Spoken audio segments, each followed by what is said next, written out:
Brutta gara fra il Teramo ed il Matera con un risultato, il pareggio, che accontenta gli ospiti, più bravi e ordinati degli abruzzesi, soprattutto nella ripresa. Delusi invece i biancorossi, ancora alla ricerca di una vittoria in casa da quando Massimo Cacciatori ha preso la guida tecnica della squadra. Il Teramo va in gol al 19esimo con un gran tiro di Baglieri, il più bravo fra i biancorossi. Non c'è la reazione del Matera. La squadra di Cacciatori controlla bene e al 30esimo reclama un rigore per un fallo di mano di Toledo. Il Matera si fa vedere al 40esimo.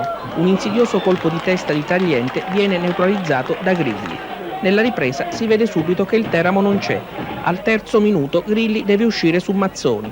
Al 19esimo Cacciatori, con una scelta che suscita perplessità, sostituisce D'Aprile con Piccioni. 3 minuti dopo gli ospiti pareggiano. Cacciola mette in rete con un diagonale dal limite dell'area. Al 28esimo il Teramo ha una grossa occasione per tornare in vantaggio. Pizzo sbaglia dagli 11 metri un rigore concesso per l'atterramento in area di Baglieri. Si complica tutto per i padroni di casa. Al 34esimo esce Baglieri infortunato. Pochi minuti dopo si fa male Ciarrocchi e i biancorossi restano in 10.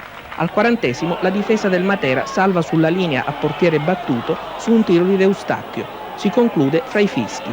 Per la squadra di Pasquale Picci, in crisi societaria e di risultati, è un punto prezioso.